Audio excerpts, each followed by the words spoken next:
really exciting. Teens on a life journey with supernatural twist. How about that? That sounds really, really exciting.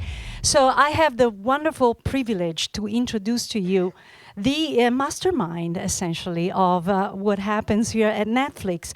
We are going to talk, have a wonderful Q&A with Ted Sarandos, who is the Netflix Chief Content Officer. Ted has led content acquisition for Netflix since 2000. In 2013, he led the company's transition into original streaming content with the launch of House of Cards, Arrested Development, and Orange is the New Black, among many other series. Currently, Sarandos oversees the teams responsible for the acquisition and creation of both original series and films globally. Ted, one of Time magazine's 100 most influential people of 2013, is recognized in the industry as an innovator in film acquisitions and distribution. Before Netflix, he was an executive with over 20 years' experience in home entertainment. Ted also has produced and executive produced several award-winning and critically acclaimed documentaries and independent films, including the Emmy-nominated Outrage and Tony Bennett, The Music Never Ends. He is on the board of Exploring the Arts, the Tribeca and Los Angeles Film Festivals, the American Cinematheque, and the American Film Institute. He is also an executive committee member of the Academy of Television Arts and Sciences. We are going to have a moderator today, Tova Laiter. She has produced various films, including Glory with Denzel Washington, Oliver Stone's Nixon, Evita with Antonio Banderas and Madonna, and Varsity Blues. So please give a wonderful welcome to our guests today. Thank you.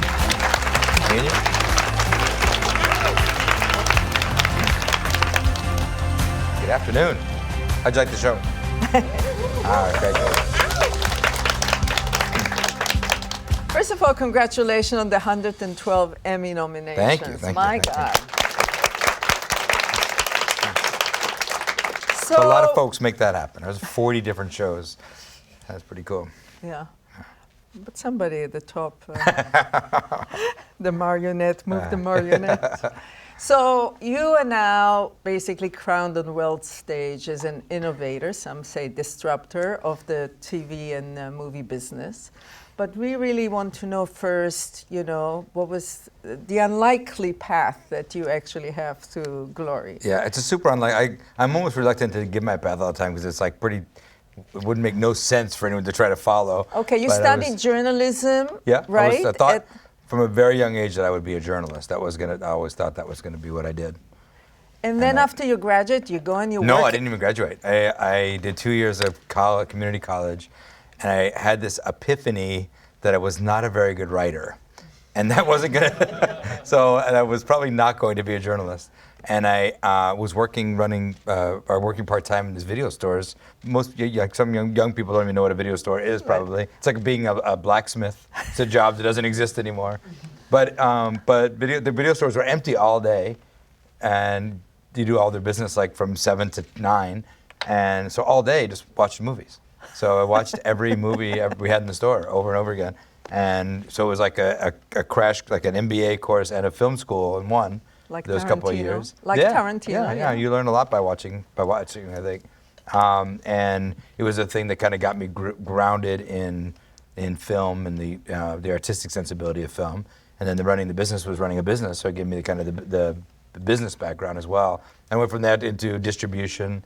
Worked for the companies that sold the videos to the video stores. Did that for a few years. And then I met Reed in 1999, who came up with the idea for Netflix, and the rest is history.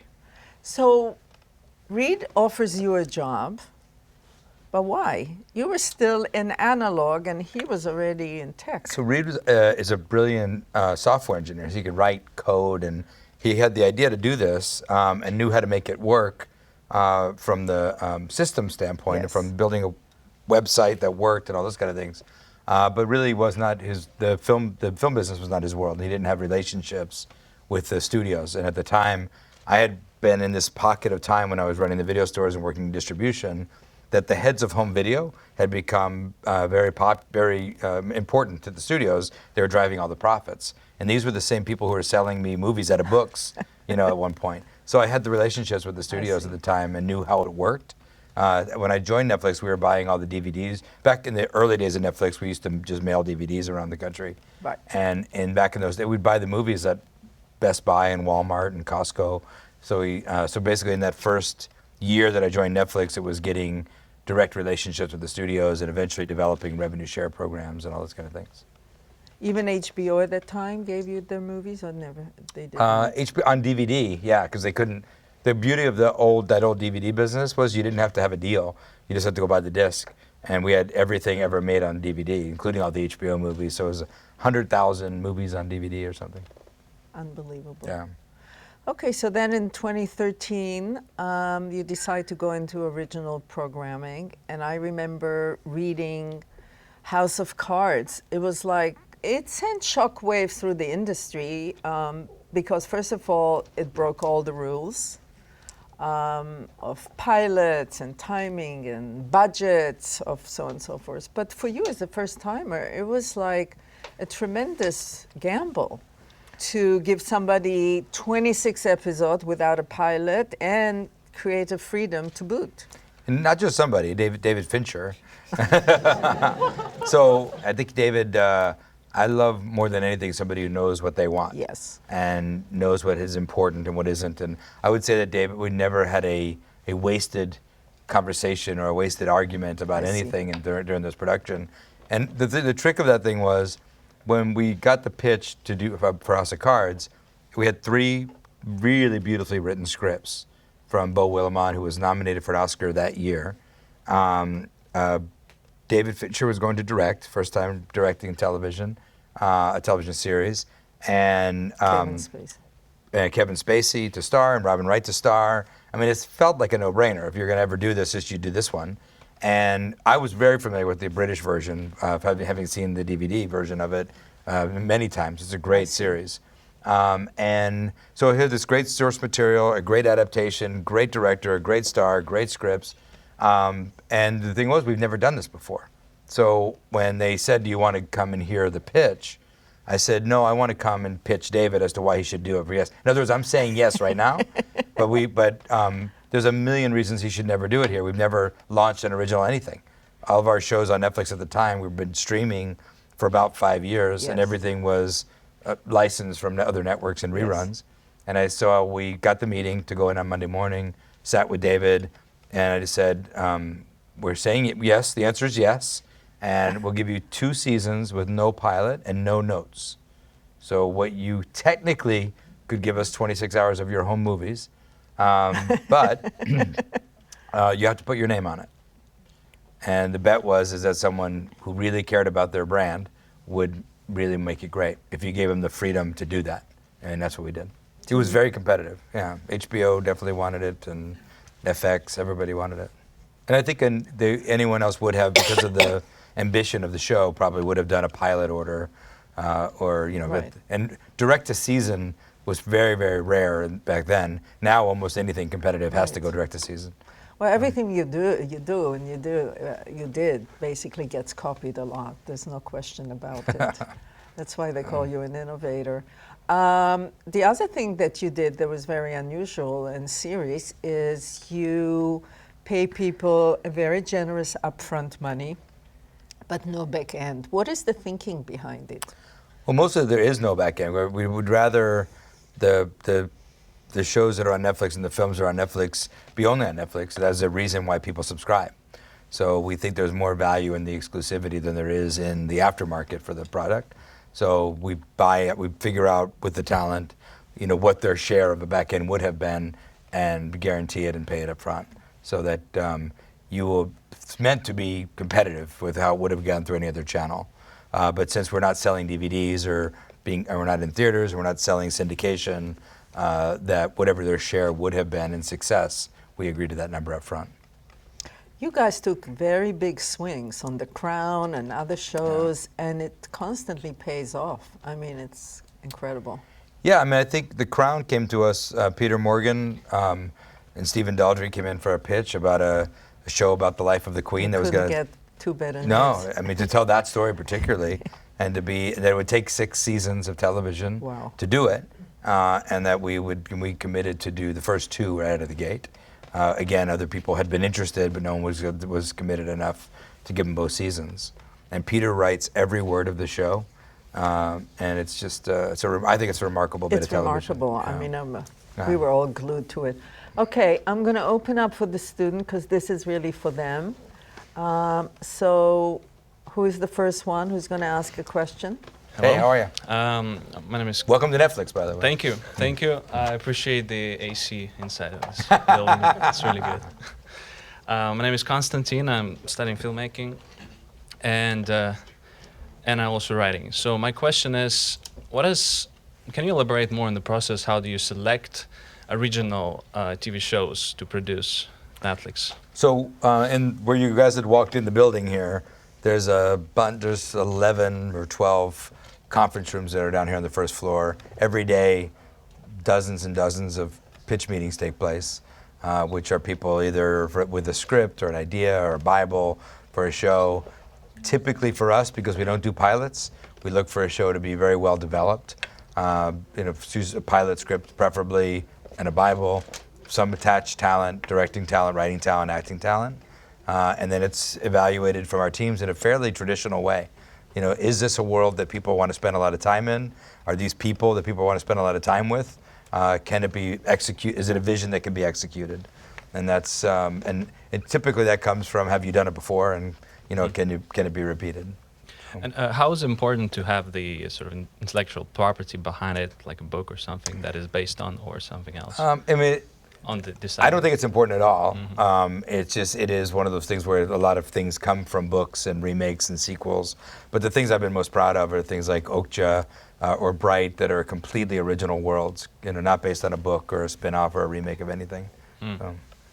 Thank you. Thanks. Hi. Hi, my name is Miles Dixon. I'm 17, and I'm a teenager student at the New York Film Academy at a summer camp, screenwriter. Oh, cool. My question, you mentioned David Fincher. Obviously, he's someone that a lot of people trust, and you seem to have put a lot of responsibility on. What are you looking for in a person who is pitching to you?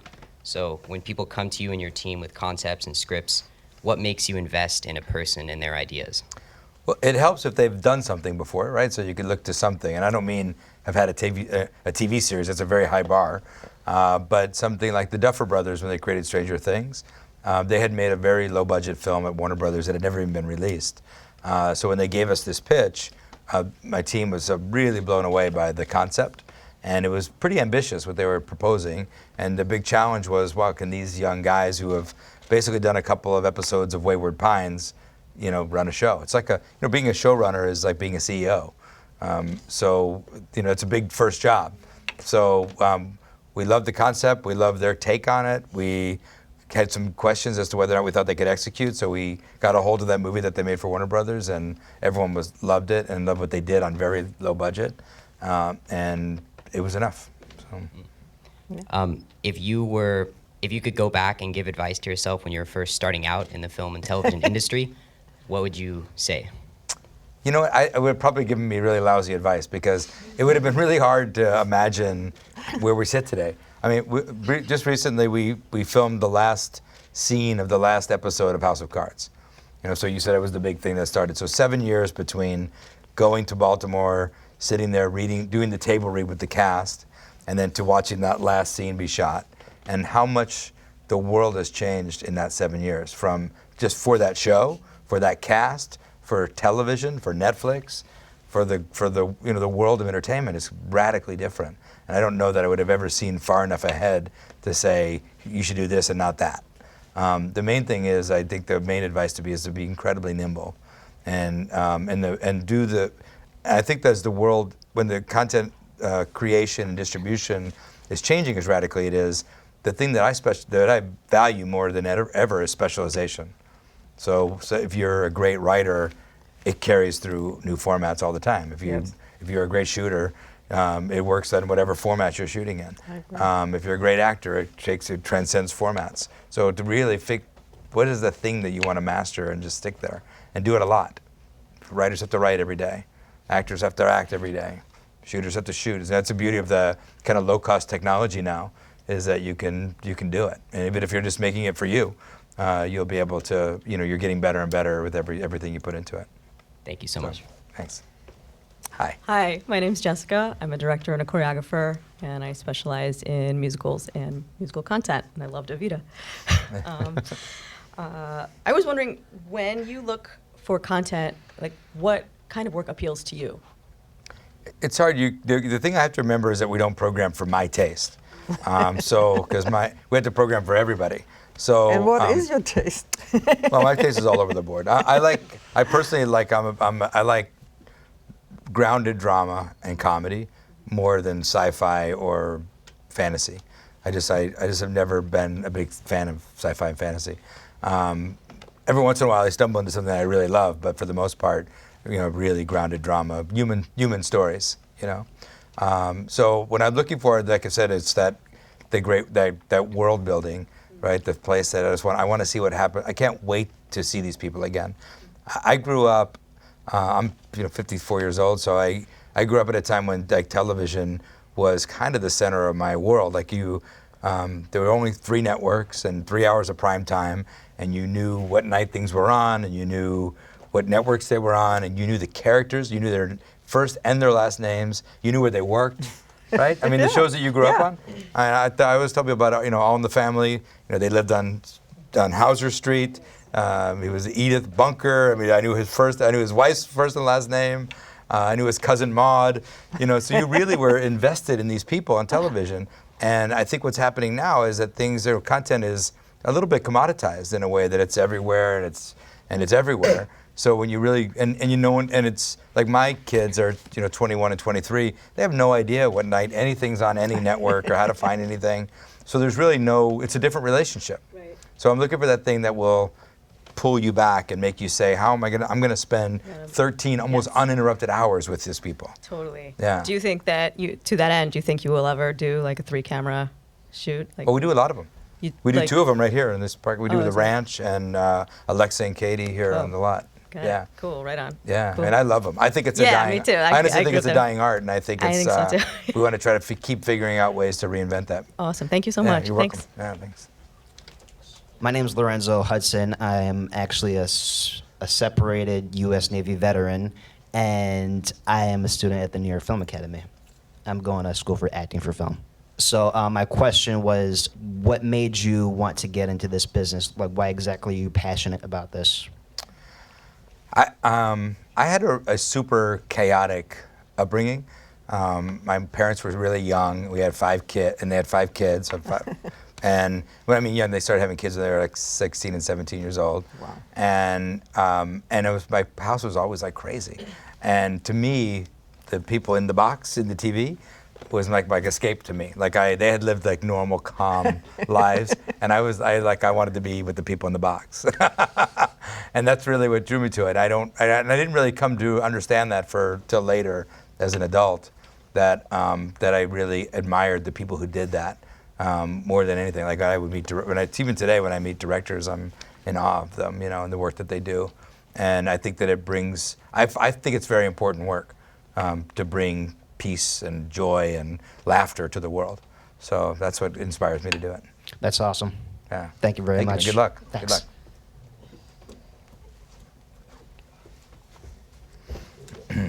Hi. Hi. My name is Lydia Schönberger. I'm a one-year producing student. And my question is, you said you are not doing any back-end deals. Is this really completely no back-end deals? So you're not giving the actors, for example, kind of bonuses when they win Emmys or stuff like that? Back-end deals would meaning that they would get a percentage of the DVD Yeah, sales. I know. We don't sell DVDs, so there's no. But we definitely do awards bonuses and all that kind of you stuff. do that. Yeah. And the other thing is, you are really doing no other distribution other than having your original content on Netflix. Not even in the future. You're not thinking I'm not sure about that. the future. Yeah. Okay. But as of Stay now, tuned for the future. look at we're 130 million subscribers around the world and growing fast, and we're producing original content in local languages now in 13 countries, and so we've got a lot on our plate. So plenty. Okay. Yeah. Thank you so much. Thanks. Yeah. Stay tuned. Hey, how are you? Hey. So in this position, how do you determine what has value both artistically and as a business sense? So how do you balance them? Well, on the artistic side, the only way that we could do what we do at the volume that we're doing it, meaning we have all of these, we produce original films, television shows, scripted series, documentaries, documentary shorts, kids shows, feature films, unscripted television. So we're producing across every discipline of content creation, and I have an amazing team that I trust and I empower. So the people who work for me have absolute green light power, meaning they can buy any project in the room, and they don't have to wait for me. They don't need my approval, and there's no way that I could, if I created a bottleneck of decision making, that we could keep up with that. Secondly, I wouldn't want the programming on Netflix to reflect my taste. Right? I want it to reflect the vast majority of other people's taste. So, because we're programming for the world. So what I really, there are shows that I fall in love with, that I champion. There are some that I say, give them a second listen. I think you might have missed something. But for the most part, these guys, it's an amazing team we've built. So really, and there are shows today on Netflix that I don't see until I watch it on Netflix with you. And that's Wow. a good place to be in terms of being able to let things go so that you can move fast. Sure. Thank you very much. Yeah, thanks. That never happened in broadcast. Well, the nice thing is, it's all about, to me, I think it's about necessity. So, like, when we said that we were not going to give David Fincher's notes, it was perfect. I had nobody to give him notes. I had no staff. So, and I think right now, if I had to watch everything that was on Netflix, there's literally not enough hours in the day Yes. anymore to watch every episode or every cut or to read every draft. Now, in the early days when we were doing, the first year we did House of Cards, Orange is the New Black, Arrested Development, and a show called Hemlock Grove and Lilyhammer, and watched every cut, read every draft, went to every production meeting, visited every set, and that's obviously you can't do that today. When you picked up Arrested Development, that was kind of a surprise because it had low rating. It was kind of a critic's darling, but low rating, and it was interesting that you picked it up. Why? So, Arrested Development, I think, is when people usually when something fails and people try to make you feel good and they go, it's ahead of its time. And it's usually a lie. But in Arrested Development's case, it was 100% true. What I mean by that is the year that it got canceled was the first year we started streaming on Netflix. And because it had only made it through a couple of years of seasons, it didn't have enough seasons to go into syndication. I see. So Fox licensed it to us. Otherwise, they probably wouldn't have if it had been in Yes. syndication. And because it was on Netflix, this whole new generation of people started watching it. And the show, the problem with the show in terms of mass appeal is that, and I say problem, it's a very wonderful problem to have, but it's so dense with jokes and storyline and character that for a 30-minute sitcom with commercials, you couldn't, they were moving so fast. And sometimes what Mitch Hurwitz, the creator, would do is he'd set up a joke in episode 2, and the punchline would be in episode 7. And in network television, when you're watching a week and a week and a week, you lose the audience. Half the audience didn't hear the didn't know the setup. So with Netflix, you watch the whole thing, and it's a piece of art like you've never seen before. And the fan base actually got bigger and more passionate for that show 5 years later when we started doing originals. So I had seen that behavior on Netflix. I had my own kids like, have you seen this show called Arrested Development? It's like it's a brand new thing. And so I met Ron Howard at a party and just told him about how I think the show could come back, and it could come back on Netflix.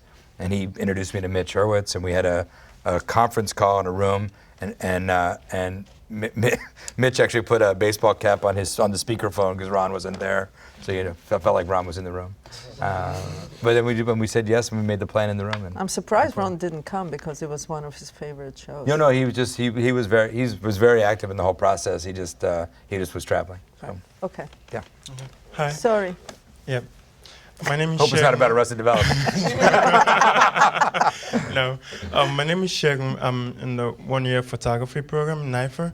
Yeah, my question is, what motivated the model of releasing all the seasons at the same, all the episodes in the season at the same time? Because usually other networks and other online platforms always release it one episode each week. So what really motivated the idea?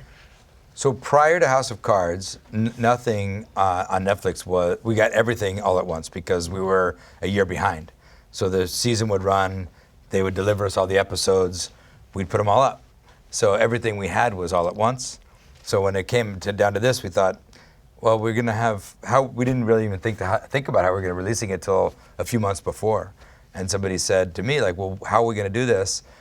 We could do one a week, we could do, 4 a month, and we could do all these different things. And I thought, well, everything else on Netflix, we have thousands of things to watch on Netflix, and we're gonna have one thing that you watch once a week. It just didn't seem like it made any sense. So it really wasn't a big strategy to change television, but it was a practical decision. And it turned out to be the thing that differentiated us from everybody else. Yeah, you actually do work well. Yeah. Yeah, we get to binge watch a lot of TV shows. Yeah. Yeah, thank you. What's your favorite show on Netflix? The new one I just finished watching was Sugar Rush. Oh, yeah. Yeah, it's pretty good. The Oh, baking it's show. very popular. It's very popular. I Cool. really like it. Cool. You. Thanks. Yeah. So binging started before even the original Well, thing. I think people started binging television shows on Netflix in their DVD days. Because they used to, you get the DVD in the mail, there'd be 4 episodes on the disc. And what we noticed is that those discs would get turned faster than a movie. Because people would just like burn through a season of a show and, there are 2 or 3 discs they'd have out. And that's how I watched The Sopranos. I watched in the box sets. And I remember getting to that last disc and it's feeling, oh, man, I got to wait another year. So it was the same thing. Interesting. Hi, my name is Aaron. I've been a cinematographer for a couple of years. I've been concentrating on directing this year. And I got a question about documentary. So I'm wondering what is the current market is like for documentary in terms of short documentaries and feature-length documentaries, both domestic and international. What do you think? I mean, I think the market's never been better. I mean, prior to Netflix, the whole business was based on could you sell movie tickets in art house theaters and DVDs.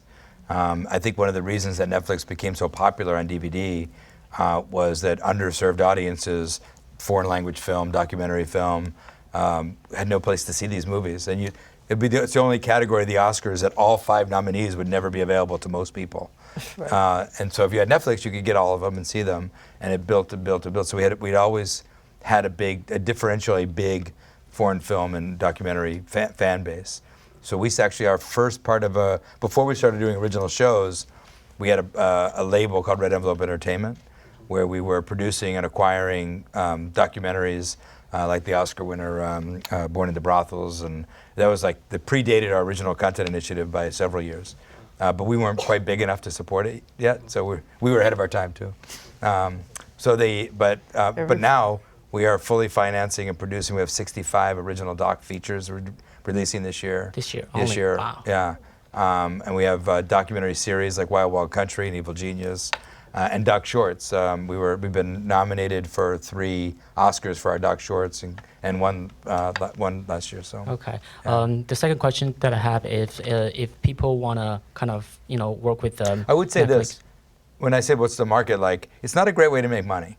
Okay. So there's not a lot of money in it. You have to get ready for that. But it's a great way to showcase your work. Mm-hmm. It's a great way to tell really powerful and meaningful stories. Mm-hmm. And it's a great way to craft your, to work on your craft. Okay. So are there anything that Netflix particular are looking for when they kind of choose who they work with in terms of producing a doc? We have a ridiculous documentary team. I mean, they've had one or two features nominated for the Oscar every year for the last 5 years, and one this year for Icarus. They had 2 nominees for short last year, 1 this year, and they come from a very diverse background. Okay. Most of them had worked in the documentary field themselves. Okay. Adam Del Deo, who directed some features, Jason, who runs our doc short business. He ran the doc shorts for the New York Times. Mm-hmm. So they're just looking for compelling stories, really compelling stories. Gotcha. All right, thank you. Yeah, thanks. How you doing? I'm Ryan. Lovely to meet you. Hi. I'm attending NYFA in the BFA filmmaking program. Great.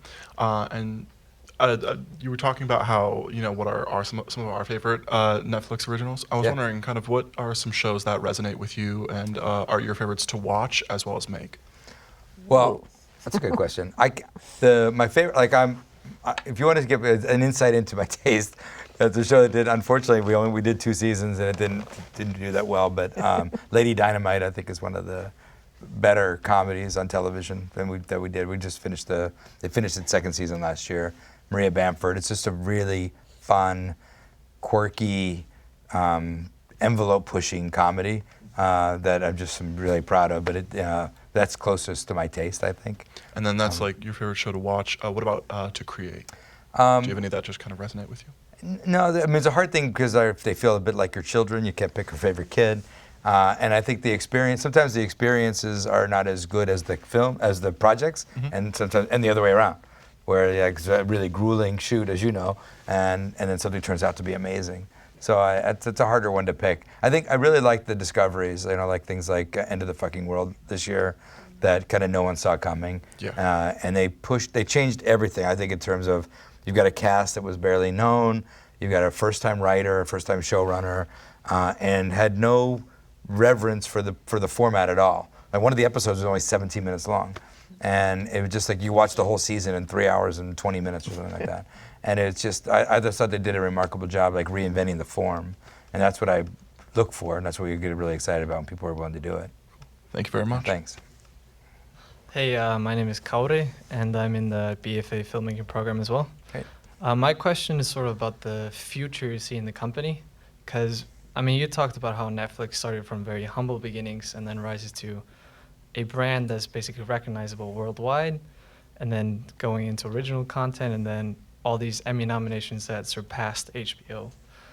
So I'm wondering, where do you sort of see the company in 5 years in terms of your strategy? And also, if you would ever consider to have original feature content in wide theatrical release worldwide? Those great questions, all of them. I think I'll go backwards first, but what I think is that the world is moving very quickly, and the generations behind me who are raised on the internet have an expectation of kind of what they want, where they want, how they want, and the notion of being in a movie theater seated at 8 o'clock makes almost no sense to a guy like you and your lifestyle, my guess is. And that the viewing experience at home has gotten remarkably good, both in the fidelity and the comforts of home and all those things. And the experience in the multiplex has gotten pretty lousy. Smaller screens, people on phones, sticky floors, rigid showtimes, commercials. And by the way, I love movies. I love going to the movies. But the way I like to go to the iPixar. I like to go to a clean theater. I like to go to the ArcLight. But most people in the world have no access to the ArcLight. So we're not trying to hurt or save the theater business. We're trying to serve film lovers. And for the most part, there's could be nothing more aggravating than this film that you hear about all over the world, everyone's talking about, and you have no ability to see it for 6, 7, 8 months until after it came out. And by then, another 400 movies have come out because you forgot. So it's just a super inefficient distribution model, and increasingly, it's not a great experience for people. I don't say that. I say that broadly because I get to go to the ArcLight, but like I said, for most people who have got a tiny little theater in their town or worse, a multiplex with 15 tiny screens, it's not really that much different than watching it at home anymore. So no, I don't think it's. And I think the desire to have that big theatrical thing is generational, meaning people who grew up on, desiring to make a movie for a big screen. That's how they perceived it in their head. So if they never get to realize that, it feels like a lost experience. But the truth is, when you see a movie at a premiere or you see it at a festival, it happened. You saw it on a big screen with an audience, but the rest of the world is going to experience it much different. So we're not trying to push our movies out to broad theatrical. I'm not trying to keep them off of screens. I would love the theaters to book our movies, but I want to do it day and date. So meaning that I don't want to hold back a Netflix movie from 130 million people so that a couple hundred people can watch it in Chicago.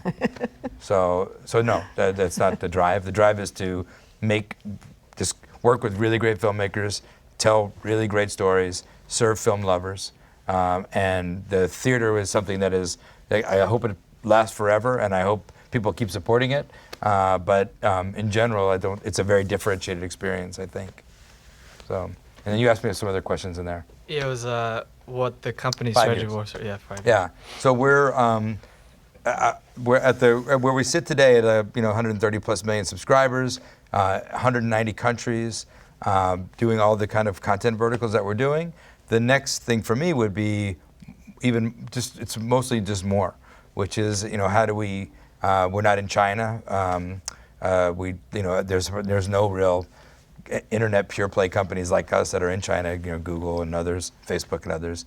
But it's a big market that we'd love to crack or figure out a way to get into more.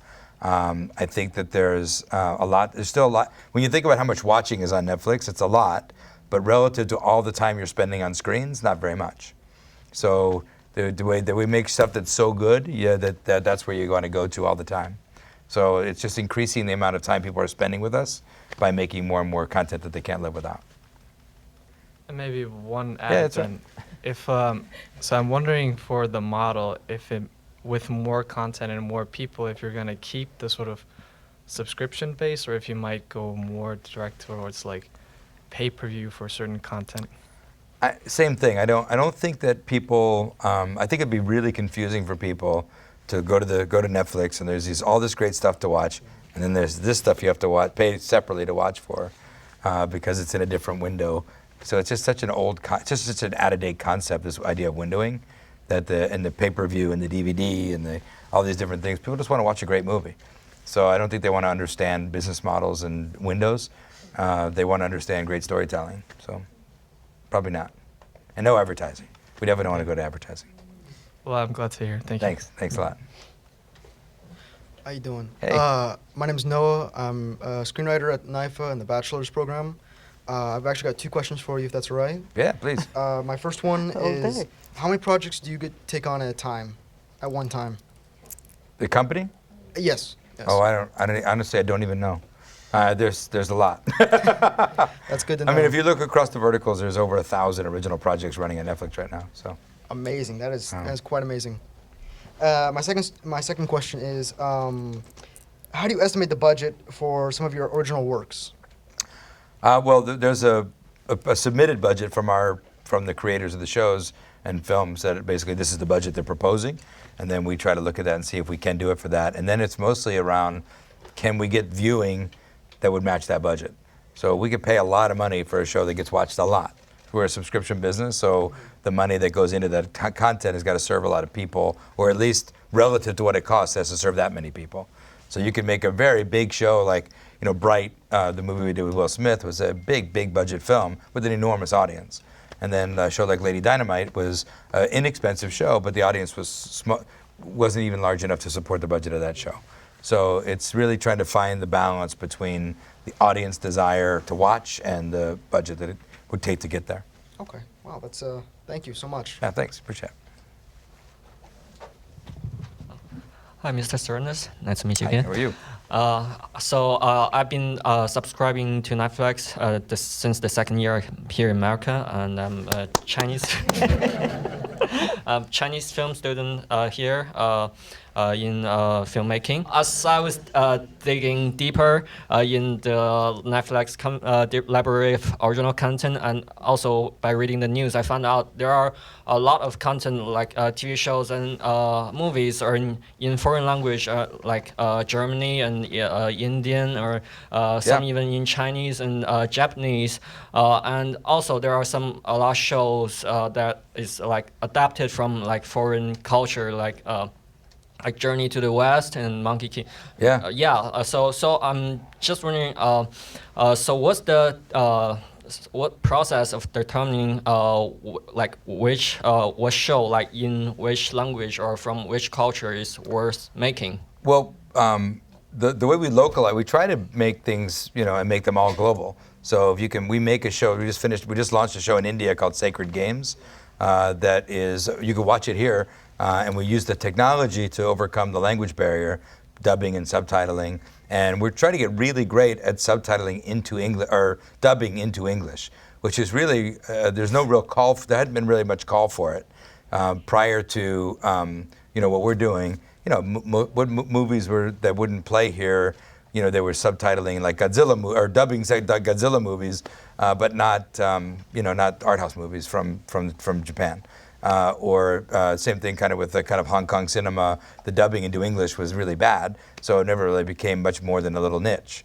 So we are putting a lot of energy into dubbing our content better and better for the world, including the English market. So we produce a show in Denmark called The Rain. The actors in Denmark all spoke perfect English too. So it was local language, but they also dubbed themselves into English. And then we used acting, voice actors for all the other territories. So we try to make everything available subtitled, and in most territories, both subtitled and dubbed. And now picking those projects, I have teams all over the world. We have an office in Mumbai, in Singapore, in Tokyo, that are watching the content from around the world and doing what we're doing here, but all over the world. So they're, inbounding shows, hearing pitches, reading scripts, and producing global shows, but from everywhere in the world. Okay, thank you. Thank you. Hi, my name is Aran. Hey. I'm from NYFA and I'm learning filmmaking at school. But right now I'm gonna be graduate and I'm trying to be a producer. So my question is, first, when you out of school, did you have a plan at that time? Did you have trying to be a producer at that time? No, I wasn't sure what I would do that time. Like I said, I wanted to be a journalist. I thought, and then it was a good thing to be self-aware. I think one of the worst pieces of advice that young people always get is to follow your passion. Because I think it's really what you want to do is figure out what you're really good at, and you will be really passionate about things that you're good at, and that. Yeah, I would love to be a professional golfer. That's never going to happen. So I can keep following that passion, but it's going to come at the expense of a lot of everything else. So I think that figuring out what you're really good at, the best thing to do, I think in your 20s and early 30s is to really try as many things as you can and figure out what you're really good at. And even if you're not passionate about it, I bet you will be if you're great at it. That's borrowed advice, by the way. It was that advice I just told you, Jeffrey Katzenberg told my son, and I'd thinking about that. Wow, that is the best advice I've ever heard. Yeah. What do you think is best character or personality for a person to work in the industry, or like for our young filmmakers? Well, I don't think unlike or just like any other industry, I think you have to love it. I think if you're going to make movies, you should love movies. I know some people who don't. I mean, that are doing it, that are quite cynical about it and don't really like, actors' personality. They don't like fighting with people. They don't like. And if you really love things, you can get through the hard times. It's like a marriage. If you really love that person, you can get through all the rough times. And there's a lot of rough times. So you really have to. I think the personality is someone who really loves movies and television. Like becomes the thing that if you had free time, that's what you're going to do anyway. Like people say, I watch a lot of content, I watch a lot of programming, but it's what I'd be doing anyway. I just love it that much. So, okay. Thank you. Thanks.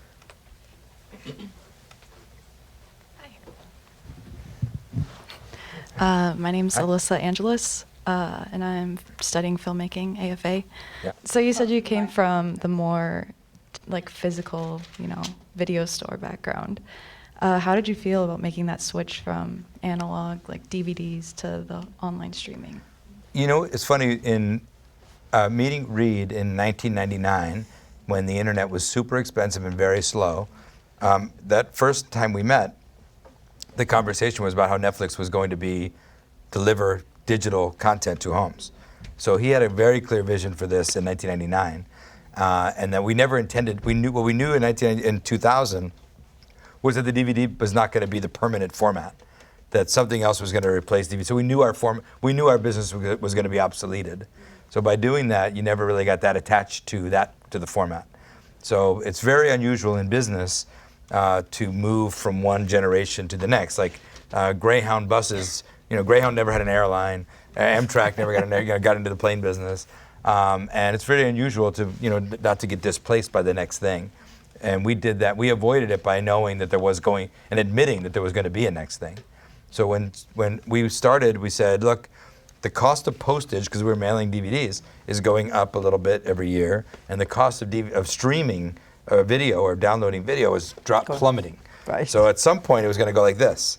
And right at that cross point, that's when we start streaming.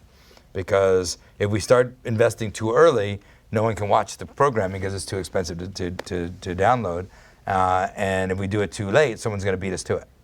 So we were actually watching the trajectory of those two things to figure out when to get in. But we had no affinity, I think, for the disc.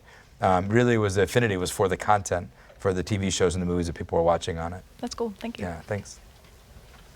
Hi, my name is Larry Gordon. I'm with the NYFA acting program. Great. And my question is, in reference to talent acquisition, does Netflix use traditional casting, or what casting methods do you use? Pretty traditional. Yeah? Casting agents, Okay. yeah. Things are cool. Yeah. And that was my question. That's right. There It's a you good thing. Like I said, right now, the best thing is that, everyone's trying to always want to hack the system, but I would tell you though, like traditional casting and agencies and also, they play a really important role in all this, which is they kind of act as a guidepost or filtering. Like, I know what you're looking for, and I can help you find that in the sea of other things. At first, my whole thing is, well, can you cut out the middleman? Most people want to do a lot of that in business, but they really do play an important role. Gotcha. So, Thank you. And a Thanks. pleasure to meet you too. You too. Even for myself, and I heard everybody loves Netflix, and it's a word in the culture, and that's it. So, but if there's one thing, is sometimes when you go on it, there is so much content that it's hard to actually, and they're not all advertised, that it's hard to actually find the one show and the one thing. Although I did a couple of good things. I saw an Adam Sandler while I was looking for something else. I was looking at Jennifer, the love story. Anyway, that was very Jennifer funny. Aniston. Yes, Yeah. Jennifer Aniston and so on and so Just go forth. for it. So, yes. So the question is there, why is there so much content? First of all, is it to keep everybody in the universe of? It's because Netflix? because people have such diverse taste. My wife and I barely agreed to what to watch. So could you imagine trying to get everyone to agree what to watch? Right. So you have to do something different for everybody. What we're looking for is to have the shows that you just love and can't live without. Right. So to do that, you have to have a lot of different kinds of things. And you and many of you are in the business, so you may be more likely looking for something specifically. Most people have no idea what they want to watch when they come on. I see. And that they are looking to help me find something to watch. Yes. And that's why, a lot of our competitors will say things like, well, your show will get lost on Netflix. The truth is, things get found on Netflix at remarkable levels. So about a third of the most popular shows on television are on Netflix. Because people, again, this happens. So there's a movie that I'm guessing from the mix of this audience, you probably know about the movie Kissing Booth. All right? Yeah. So I presented to 500 agents over 2 days from 4 different agencies, 500 entertainment professionals. And none of them, I'd say less than a dozen of them had ever heard of the movie. And yet, it was one of the most popular movies in the world at that time. That's meaning that more people watched Kissing Booth on Netflix than saw Solo in the movie theater. You know what I mean? So when you look at that and say, but that audience all knew Solo because it's a Star Wars movie, but there's a whole culture of people who are talking about and seeing and watching and tweeting and telling their friends about movies that are that grow to these enormous audiences, and it's shocking for people that it's happening. They say, well, there's a movie that tens of millions of people found on Netflix in a sea of great things to watch. Yeah. So, Yeah, that Aniston movie was the setup. the setup, yeah, exactly. There you go. But these are, studios don't make romantic comedies I know. anymore. And they have to find them very hard to sell. Right. When you watch just go with it, the Adam Yes. Sandler and Yes. and we're shooting another one right now with Jennifer Aniston and Adam Sandler right now called Murder Mystery. It's shooting in Montreal and then Italy next week. I grew up on that stuff. Yeah, we grew up on that stuff, 80s, 90s. And I don't know why I think what happens is buyers have a conventional wisdom about something and just decide it's true, and then it becomes true. It's like romantic comedies don't work, but they don't travel. Well, that's not true. But somebody said that, so they stopped making romantic comedies. The Adam Sandler's a great example of that, where they'd say, "Oh, Adam Sandler movies don't travel, so they don't open them outside, and therefore he becomes domestic." And we have this big global audience. When Adam, a couple of years ago, Adam went on a vacation to Italy, and I said, "You're going to have a terrible time in Capri. It's a tiny little place, and you're going to get mobbed for selfies all day." And he said, "No, my movies never play in Italy. People don't even know me there." And what happened since the last time he was in Italy is his movies came on Netflix, and he was enormously, he got mobbed. He had a horrible time. So that's what's different, I think, is that something like, I think a great example of the bias of buyers influencing what people get to watch. Right. Last year at Sundance, there were 2 movies about rappers, Patty Cakes, which was the biggest buy at Sundance that year, and Roxanne, which was an amazing movie about Roxanne Shante, one of the early New York rappers. And I will tell you the frenzy around Patty Cakes, that everyone was going to go buy it. And they said, we're going to buy one rap movie. And we're going to buy, and as it turns out, what happened was I said, we're going to buy the rap movie with the white girl in it, not the real rap movie. And that movie went unsold until Netflix came in and picked up Roxanne, and almost about 10 million people have watched Roxanne on Netflix. It's a huge, it's a great success story. And Patty Cakes came out and did less than $1 million at the box office. I remember that. Yeah. Unbelievable. So I'm going to ask you a last question, which I think you already answered in a way. What would you say is your quality that most contributed to your success? Probably curiosity. It's not necessarily what you know; it's what you're willing to find, what you're willing to figure out. What are you interested enough to put the time into understanding it? I mean, I could tell you that prior to doing House of Cards, I never was involved in the production of anything, and the being able to understand that what you know and what you don't know, and to seek the experts out to fill in what you don't know, and being willing to learn, and being humble enough to ask, and not being afraid to look dumb, is how you learn.